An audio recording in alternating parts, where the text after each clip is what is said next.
3월 4일 토요일 주님의 교회 말씀 묵상입니다.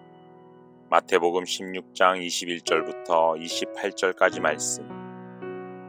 이때로부터 예수 그리스도께서 자기가 예루살렘에 올라가 장로들과 대제사장들과 서기관들에게 많은 고난을 받고 죽임을 당하고 제3일에 살아나야 할 것을 제자들에게 비로소 나타내시니 베드로가 예수를 붙들고 항변하여 이르되 주여 그리마옵소서. 이 일이 결코 주께 미치지 아니하리이다. 예수께서 돌이키시며 베드로에게 이르시되 사탄아 내 뒤로 물러가라. 너는 나를 넘어지게 하는 자로다. 내가 하나님의 일을 생각하지 아니하고 도리어 사람의 일을 생각하는도다 하시고, 이에 예수께서 제자들에게 이르시되 누구든지 나를 따라오려거든 자기를 부인하고 자기 십자가를 지고 나를 따를 것이니라. 누구든지 제 목숨을 구원하고자 하면 잃을 것이요 누구든지 나를 위하여 제 목숨을 잃으면 찾으리라. 사람이 만일 온 천하를 얻고도 제 목숨을 잃으면 무엇이 유익하리요? 사람이 무엇을 주고 제 목숨과 바꾸겠느냐? 인자가 아버지의 영광으로 그 천사들과 함께 오리니 그때에 각 사람이 행한 대로 갚으리라. 진실로 너희에게 이르노니 여기 서 있는 사람 중에 죽기 전에 인자가 그 왕권을 가지고 오는 것을 볼 자들도 있느니라. 샬롬. 오늘도 말씀과 함께 동행하는 귀한 성도님들을 마음 다해 축복하며 또 환영합니다. 주님의 말씀은 살아있습니다. 오늘도 내 인격과 내 마음, 내 생각에 선한 영향력을 미치시며 주님의 사람으로 우리를 변화시켜 가시는 그 능력을 간절히 소망합니다. 어제 우리는 베드로의 신앙 고백을 살펴보았습니다. 사람의 이름이 높아지고 사람의 명예와 권력을 드높이는 이 세상의 한복판에서 주님은 주님의 이름이 높아지기를 기다리고 계시고 또 그 주님의 이름을 높이기를 우리의 입술을 통해 높여지시는 것을 너무나도 기뻐하신다는 것을 발견하였습니다. 예수님은 우리와 같은 이 사람과는 전혀 차원이 다르신 분이시기에 그분의 존재를 인정하고 영광 올려드리며 높여드릴 때에 우리의 삶에 진정한 질서가 잡히고 아름다운 영적인 균형이 잡히게 되는 줄로 믿습니다. 이렇게 베드로는 예수님께 대답 한번 잘해서 엄청난 칭찬을 받게 되었습니다. 그런데 오늘 우리가 읽은 본문 말씀을 보면 베드로가 칭찬을 받게 된 지 얼마 지나지도 않아서 깜짝 놀랄 만큼의 무서운 꾸중을 예수님께 듣게 됩니다. 무슨 일이 있었던 것일까요? 베드로의 아름다운 고백을 들으신 직후에 예수님이 말씀하신 것은 무엇입니까? 마태복음 16장 21절에 보니까요. 이때로부터 예수 그리스도께서 자기가 예루살렘에 올라가 장로들과 대제사장들과 서기관들에게 많은 고난을 받고 죽임을 당하고 제3일에 살아나야 할 것을 제자들에게 비로소 나타내시니, 이때로부터 예수님은 자신이 죽으실 것을 비로소 나타내셨다라고 성경은 말합니다. 아름다운 신앙 고백을 들으신 후에 예수님은 자신이 이 땅에서 끔찍하게 죽음을 당하게 될 것이고 가장 낮아진 자리로 가게 될 것이라 말씀하신 것입니다. 내가 이렇게 죽게 될 것이고 수많은 고난을 받게 될 것이며 그게 끝이 아니라 3일 만에 나는 다시 살아날 것이며 십자가의 죽음과 부활을 경험해야 한다. 아주 중요한 복음의 메시지를 전하신 것입니다. 그런데 여러분, 여기서요, 베드로의 반응을 한번 보십시오. 방금 전까지 주님을 그렇게 높이고 신앙 고백으로 주님의 마음을 흡족하게 했었던 베드로가 어떻게 이 예수님의 말씀에 대답합니까? 마태복음 16장 22절에 보니까요. 베드로가 예수를 붙들고 항변하여 이르되 주여 그리 마옵소서. 이 일이 결코 주께 미치지 아니하리이다. 이 말씀을 겉으로 보면 베드로가 정말 예수님을 사랑했구나. 예수님을 얼마나 아꼈으면 주님을 붙들고 저렇게까지 절규할 수 있었을까라고 생각할 수 있는데요. 사실 여기서 사용된 단어요. 이 항변하여 이르되라는 표현을 원어로 살펴보면 조금 놀랄만한 의미를 담고 있다는 것을 발견하게 됩니다. 우리나라 말로 이 항변이라 번역이 되어 있는데 원어로 보면 그 의미가 어떻게 되어 있느냐?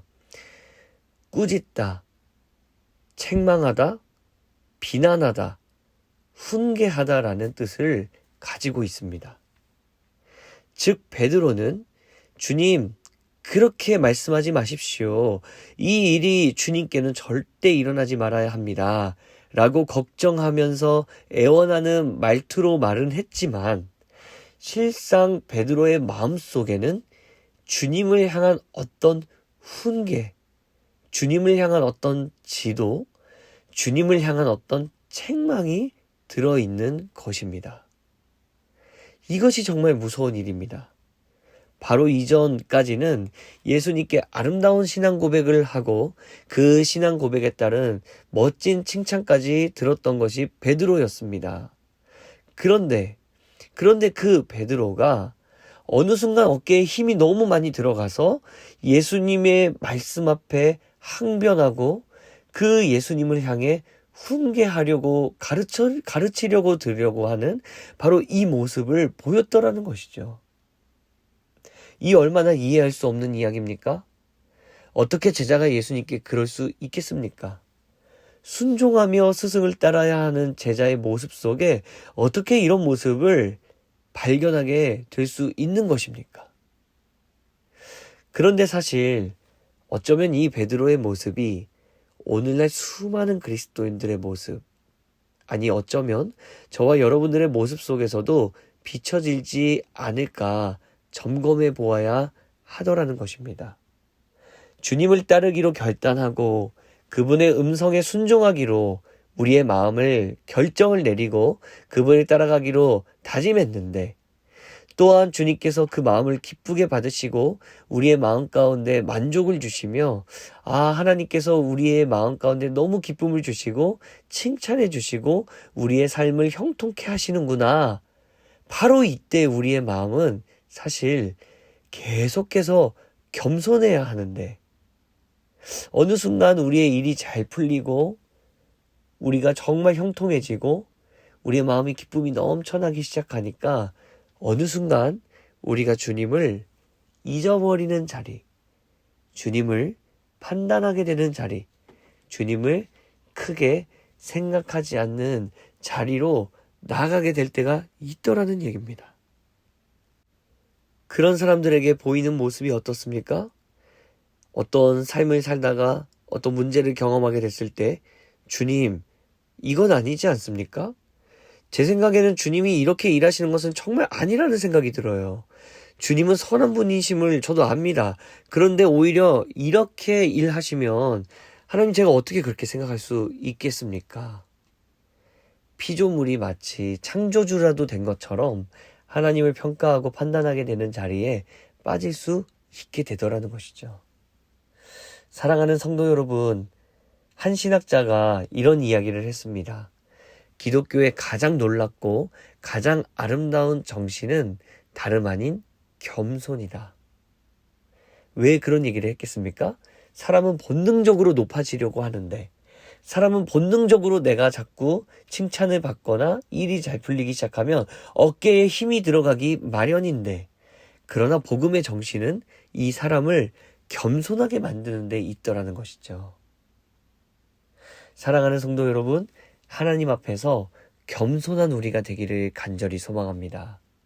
나는 작지만 하나님은 너무나도 크신 분이시다 라고 인정하는 바로 이 모습이요. 나는 늘 생각이 짧지만 주님은 크고 넓고 깊은 분이심을 고백하는 바로 그 자세요. 바로 이 믿음의 자세가 저와 여러분들에게 가득 회복되기를 간절히 축복합니다. 예수님은 정말 겸손하셨습니다. 그분은 겸손의 왕이셨습니다. 하나님이 사람과 같이 이 땅에 오셔서 그것도 십자가를 지시며 또한 우리와 같은 자들과 형제라 칭함받기를 불편해하지 아니하시고 우리를 어깨동무 삼으시며 우리와 눈높이를 낮추시고 우리를 항상 우리의 입장에서 생각해 주시는 그 겸손함이 우리 예수님 안에는 가득했던 것입니다. 우리가 예수님을 닮아간다는 것은 바로 주님의 그 겸손함, 주님의 바로 그 온유함, 주님의 그 낮아지심을 배워가는 이 삶이 따라온다는 뜻일 것입니다. 이것이 오늘 본문에 등장하는 자기 십자가를 지는 일입니다. 자기를 부인하고 자기 십자가를 지고 나를 따르라 라고 말씀하시는 그 예수님의 말씀 속에는 우리 마음속에 높아져 가고 있는 나의 모습은 자꾸 버리고 주님을 따르기로 작정하며 주님의 말씀 앞에 겸손하기로 결단하는 바로 그 모습을 주님은 너무나도 기다리신다는 것입니다. 오늘 우리의 하루가 그랬으면 좋겠습니다. 오늘 우리의 하루가 주님 앞에 겸손하게 주님의 뜻대로 살아가겠노라 또 한 번 다짐하며 주님 앞에 무릎을 꿇는 그런 하루가 되시기를 간절히 소망합니다. 함께 기도하겠습니다. 살아계신 하나님, 우리는 참 연약합니다. 우리는 너무도 부족한 사람들입니다. 우리는 너무나도 교만하기 짝이 없고 우리는 참 높아지려고 애쓰는 사람들입니다. 그러나 주님, 오늘 말씀을 통하여서 다시 한번 나를 부인하기를 간절히 소망합니다. 나의 높아짐을, 나의 자랑을, 나의 생각과 나의 고집을 주님 앞에서 완전히 꺾고 엎드려지는 그런 겸손한 자녀가 될 수 있도록 주님 역사하여 주시옵소서. 때로는 이해가 되지 않을 때라도 아버지의 일하심을 절대적으로 신뢰하며 하나님의 뜻만 의지하며 살아가는 그런 겸손한 자녀가 될 수 있도록 주님 역사하여 주시옵소서. 오늘도 내 삶을 가장 안전한 길로 인도하여 주시는 그 하나님의 손길을 신뢰합니다. 그 손길 앞에 우리의 무릎을 꿇고 고개를 숙이는 아름다운 겸손의 자녀들 다 되도록 역사하여 주옵소서. 거룩하신 예수 그리스도의 이름으로 기도드립니다. 아멘. 오늘 우리에게 주신 말씀을 붙들고 특별히 우리 사랑하는 우리 주변에 있는 환우들을 위하여서 우리 함께 중보하면서 같이 기도의 자리로 나아가겠습니다.